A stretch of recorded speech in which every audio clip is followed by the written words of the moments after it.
Welcome into the Odds and Audibles podcast, post-game edition. I'm Matt Prehm, Erik Skopil, Jared Mack on the show. Welcome to your Thursday, or in Erik's case, it's still Wednesday. But we're breaking things down here. Oregon loses 47 to 32 in the 2021 Alamo Bowl to the Oklahoma Sooners here in San Antonio. It is a game in which, guys, I think none of us were surprised by the outcome. Oregon losing this one. But really I'm happy to see, and the players even commented on this post game. They fought. There was not one moment of this team giving up, which we saw against Utah twice in 3 weeks. I think that's a good place to start. I mean, obviously the first half was a disaster. The second Yes. quarter was a disaster. They actually played pretty solid in the first quarter. Yeah. Yep. The second quarter was terrible, and they put themselves in a place where it's like almost impossible to actually win the football game. But you're right. I thought the third quarter, parts of the fourth quarter, I mean, the offense was great the entire second half, 4 consecutive touchdown drives. The defense was so banged up, it's kind of hard to draw any conclusions other than the fact that Oklahoma's really good on offense and Oregon's second and third team defensive players aren't quite as good. I mean, like, and that's kind of what it is. And Hot take. Yeah, and so like you come away. I agree. I think to try to put a little positive spin on it, and we have to talk about some of the negatives, because they allowed 47 points and it was kind of over by half. But at the same time, like I agree, Matt. Like I did come away feeling I even had to rewrite some of my column, which will be up on duckterritorial.com by the time this is up, just to kind of acknowledge the way they played in that second half, because they did fight and the offense did show up. And I mean, again, as I wrote, and my story focused on the young receiving core, apparently Oregon's offense can successfully complete deep passes. It's a lesson you hate to learn in the second half of the final football game of the season, but it's one that like exists, and you kind of come away, I think, for me at least, trying to turn the page to 22. And of course, we're going to focus on the game, but like you see kind of the skeletons of an offense here, which again, a ton of stuff you have to throw around it. Who the receivers coach are, what does Kenny Dillingham want to do offensively, some of the personnel stuff. But you see the skeleton with these receivers, with this offensive line, these tight ends, maybe these running backs, for this offense to be really fun and pretty dynamic next year. And that was kind of a thing going into the second half. No one was really saying, because they scored 3 points and really couldn't do much with it. Yeah, I mean, the first half kind of just felt like another Utah game. It just like they couldn't get anything going. And yeah, in the second half, I mean, you saw Oregon continue to take shots down the field, which had not happened all year long, never. And so to see Anthony Brown connect deep to Chris Hudson, Troy Franklin, and Dante Thornton on deep touchdowns was just great to see. I had a lot of fun actually watching their offense perform in the second half comparatively to most of the year, like we've been talking about. And yeah, to go off your point, Erik, it was, it does give you some look into the potential future. If all these guys stick around, if Oregon brings back their offensive line, which they should be bringing back most of, they've already had Sala and Stephen Jones and Alex Forsythe all say that they're coming back. But we all knew going into this game that their defense was not going to be able to keep up with anything that Oklahoma was going to do. And it did for a drive.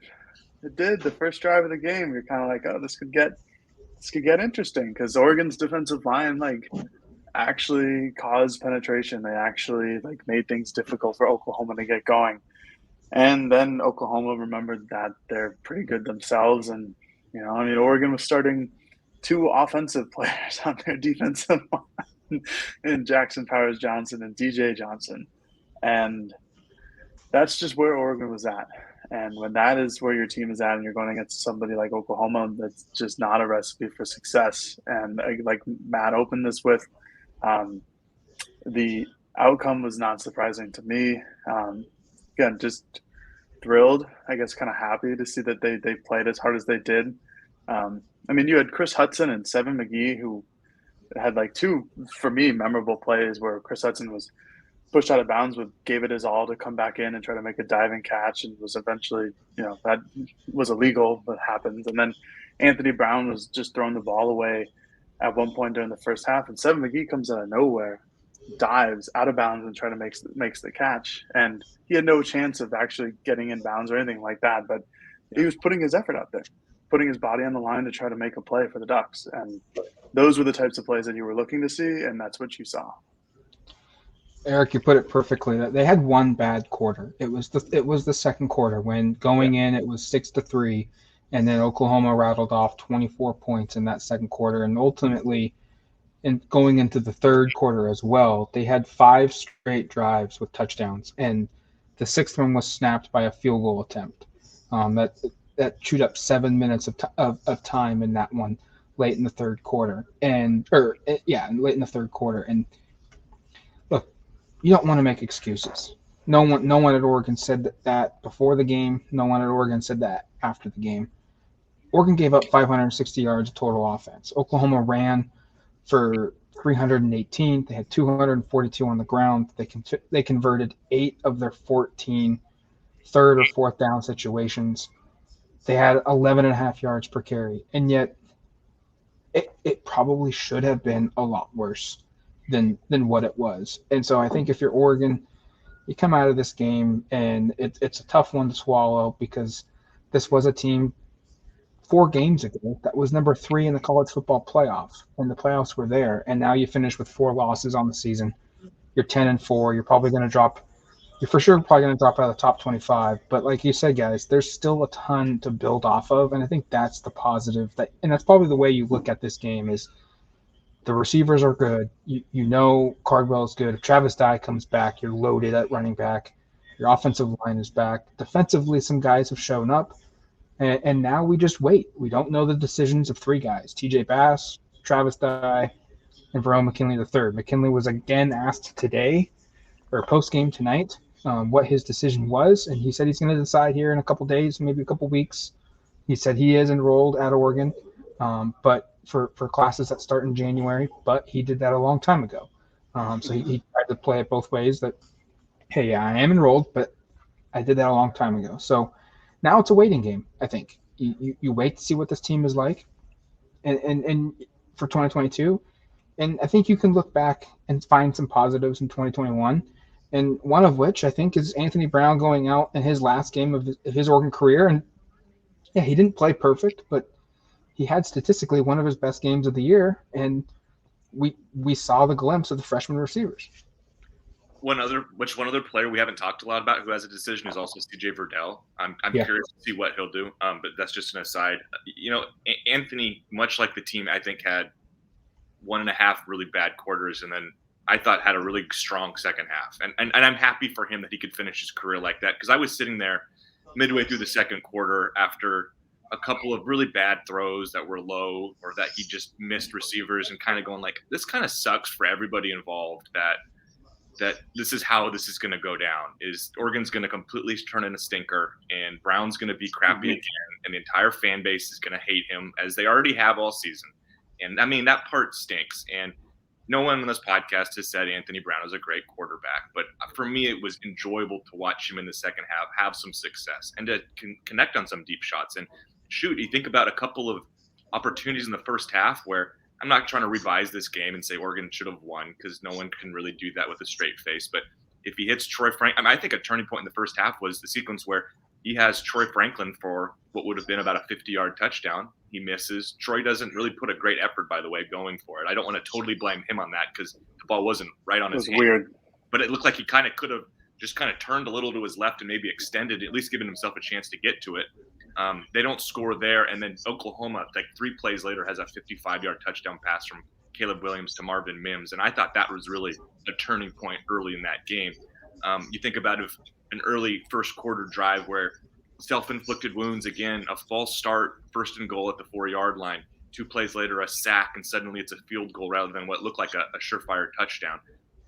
Some of these sequences that just all season have kind of bit this team where they're just so close to making the big play or so close to finishing drives. And you saw that in the first half. And so for me, it was good in the second half to see them really play inspired football, but also to execute offensively at a level that we haven't regularly seen them do. And against an Oklahoma defense that I know is down a lot of players, but still has so much talent on it that this isn't like you did this against, Colorado in the middle of the season, or against an Arizona team early on in the season. That these are just, not the same level of talent. Oklahoma's got 4- and 5-star recruits all over the place. They've got NFL guys. I know a lot of the top NFL players that were ready for this year opted out, but still, I'm impressed with what the offense did. And for me, I know we're not Anthony Brown apologists. I don't want to say I'm a huge fan of the way he's played all season because that would be disingenuous. But I was happy for him to go out on at least a semi-positive note in the second half with showing some at least positive signs. And again, I know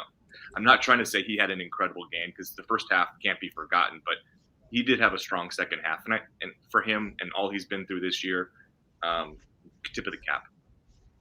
It just felt like in the second half, Oregon's offense just kind of came out and said, "Screw it, we're just gonna play whatever." It's like if they went out and just started to play like pickup basketball.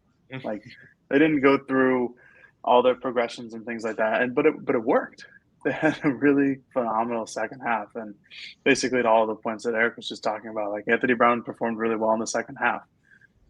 First half, there were a lot of just typical like kind of bad throws, and that's why it kind of gave me Utah flashbacks, where it's like, well, this is just how it's going to be, because they're going to come out in the second half and they're not going to make adjustments, and then it's going to be Anthony Brown forced to throw on third down and longs, and that's just not his strong suit. And in the second half, they just came out gunning. Didn't matter if it was first or second down. They were going to take shots down the field, or at least 10, 15 yards over the middle, or run Travis Dye until he gets tired, and then let Anthony Brown do something. It was a good way for Anthony Brown to go out in his Oregon career. Definitely has had one of the most up and down seasons I can remember in terms of any sport.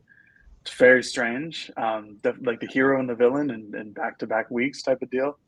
If this was Travis Dye's last game as a Duck, had a good game himself. I think his numbers are pretty good. I think it was 18 for 153 and a touchdown. And obviously in the second half, they had to go score points, so they couldn't really run him. But if they could, he would have racked up well over 200 yards again. And but he's just a warrior. He's somebody who just like the whole team fought the entire time and went for every extra yard and went for every extra down. It was an inspiring performance for Oregon, but we all knew going into it, like I've already said, that this was a long shot. It was not a very optimistic viewpoint, and it wasn't for Oregon's fault of their own. They're a very talented football program, but with people who have opted out, people who are just injured, transfer portal, all of that. Like at one point, the dam was bound to break. And I think it started to crack against all the Utah games, and this was just everything was flowing, and with everybody out, that was it. One small note about Anthony Brown: he was asked now that the season is over if he could disclose all the injuries he played through. He cited a bunch, and before that, he gave a pretty good quote of just "man, shit" a lot, and then he apologized for his language, and he then later said he was very borderline throughout the year, playing through injuries that maybe should have had him out to heal. But he wanted to give his all for the team because they were there for him as well. Other notes: Travis Dye became the fifth running back with 3,000 or more rushing yards in his career. That's notable. And then I think all three players, Jordan Happel, Anthony Brown, Verone McKinley, all three of them were very complimentary post-game of BMAC and everyone else on the staff for staying with the team, coaching them through the bowl game when a lot of these guys have jobs somewhere else. And they all said they easily could have left this program in the dust, basically, and they all chose not to do it except for Mario Cristobal. Yeah, I think that part's really commendable, and I think it's kind of unique. I know it kind of has rubbed some folks the wrong way that people who are clearly not going to be here next year have been in charge of the program. You've seen a lot of criticism of Brian McClendon for he's going to go to Miami, or that's the expectation. Shoot, there was a staff directory page on the University of Miami website with a university email attached to it that Matt discovered. I don't know, what was that, about 10 days ago? All this runs together. Yeah. So we kind of have known for a while where he's headed. But you're right. He stuck with it, and the team didn't give up. And I think if we'd seen a second half similar to the first half, and they just got boat raced, and the final score was like 48-10 or something, or similar, kind of another Utah result, I think we could have all sat here and kind of been like, boy, it kind of sucks that Brian McClendon was leading the show because he's gone, blah, blah, blah, blah. The team didn't fight for him. But they showed with their effort, not just the words that Matt is discussing here. They showed with their effort that they cared and that they wanted to win. And you don't do that if a staff hasn't, I guess, created the right inspiration for you to show up like that. And I just think you're right. I think I'm happy that they shouted those guys out. And this was a curtain call. Obviously not the one that, this isn't a picture perfect one. This isn't the one they would have scripted. They would love to have won this game 47-35 or, and obviously that didn't play out that way. But at the same time, like I come away thinking like it is a unique circumstance. I know Oregon fans have been, again, very critical of some of these guys that are leaving, and they're not going to be fan favorites, but they stuck it out because they cared and they care for these players. And that speaks to the character of a lot of these guys. And you're right. They could have gone. A lot of these guys could be in Miami or in Nevada or in Lubbock, Texas right now. And instead they were in San Antonio. Yeah. I mean, it's commendable for both teams too. Coach Bob Stoops talked about that for Oklahoma staff because they have a lot of guys who are going to a lot of different programs too. And clearly the motivational package and speeches work for both teams. It's certainly commendable for Oregon's assistant coaches to stay with the program and keep that going. Joe Moorhead and Tim DeRuiter, both their coordinators, stayed with it. We still don't. I mean, we're not 100% sure that McClendon's going, but it sounds like it. For him to stick around and take over head coaching duties and really help the team go through all these injuries and all these all everybody leaving and stuff like that, and just the whole month of December for the team is impressive. And for them to come out again to show their work ethic and their drive in another game is impressive.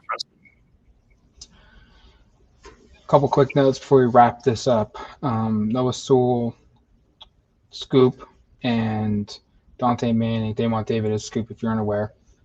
All three of them left with injuries during the game. Brian McClendon was asked about them. He said none of them were significant to the point where that would prevent them from having good off seasons of getting ready for the 2022 football season. He did say Noah Sewell was out with concussion symptoms, being evaluated for a concussion.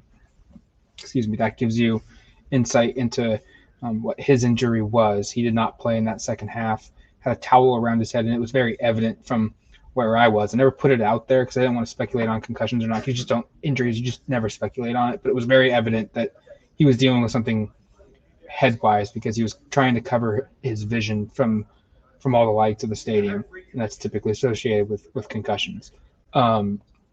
We should also note that this team is going to head home, and they'll have a couple of days off from break, and now we wait for decisions and we wait for this coaching staff to get finalized for the Dan Lanning era. Lanning's arrival will depend upon what Georgia does. They play on the 31st in the college football playoffs. We know staff members and now this program is basically going into its new era of new leadership. And I think real quick, I think there's a lot of optimism that this team could reload pretty quickly here. Yeah, absolutely. And I think the future feels bright. I mean, let's be honest, going into this game, I think we all felt better about the defense than the offense long term because of everything that's back and because of who the head coach is going to be at Oregon. He's a defensive-minded coach in Dan Lanning. And for me, I felt pretty good coming away like, hey, the offense has got some guys. They can do some things, and if they're used properly, they can go out there and score some points. So, yeah, you certainly feel like the future is bright. And I also just want to quickly, I don't want to take up too much time because you guys are dealing with much later.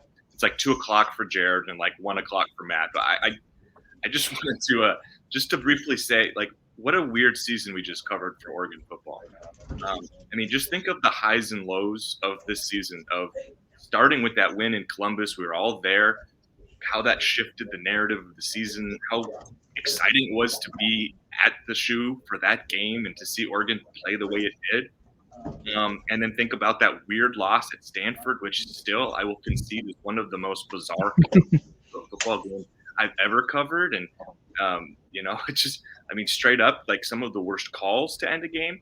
And then Oregon rattles off 5 straight wins, and they're right in the middle of the college football playoff. In fact, if they win out, they're in it. And we're talking about them playing on Friday instead of today.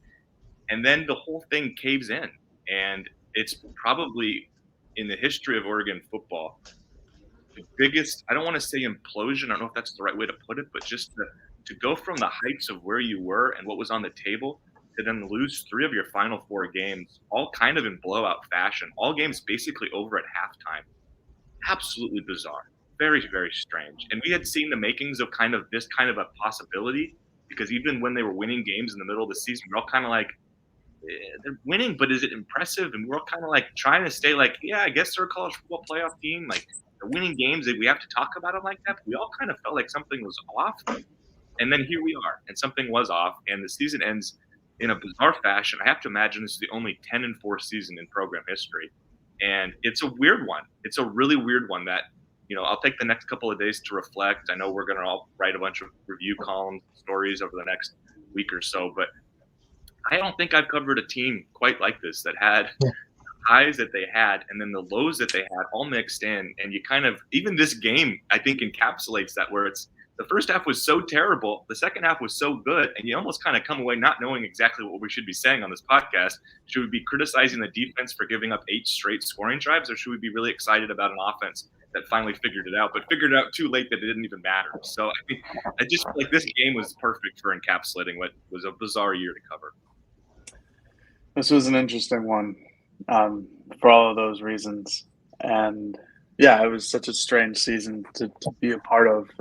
10-4, I mean, it's tremendous that they won 10 games this year. You kind of look back on it and you're like, well, it could have gone 6-6. I think we talked about that earlier. In terms of reloading, this is now the Dan Lanning era. He's an excellent recruiter. He's bringing on a staff of individuals who are excellent recruiters as well, or have a great recruiting history. That's enticing. That's something that Oregon fans should look forward to. That's an easy way to reload. You look at where the program was before Willie Taggart, Mario Cristobal got here.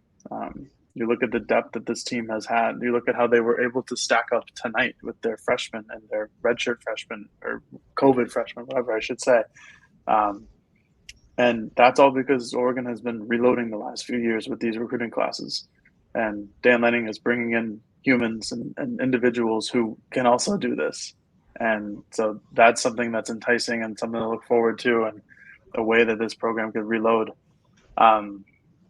Overall in the season, it's been a blast. It's been very interesting, very up and down. It's been a pleasure to cover it with you guys in general. 10-4, it's not bad. Could be worse. Could be a lot worse. Could have been a lot worse. And I think we'll wrap it up here with just the season's over. I think the optimism is high with this program. There will be pieces that will be very difficult to replace in 2022. And yet there are also a lot of very encouraging younger players, either in the program or coming into the program, that have you excited for the 2022 football season under Dan Lanning. Until we're on this podcast later this week, for probably a mailbag, Erik. We'll probably get to a Monday mailbag at its back. Correct time and date. That will be our next podcast, most likely. Until then, thank you for listening to the Odds and Audibles podcast. Talk to you later, folks, in the new year. Peace.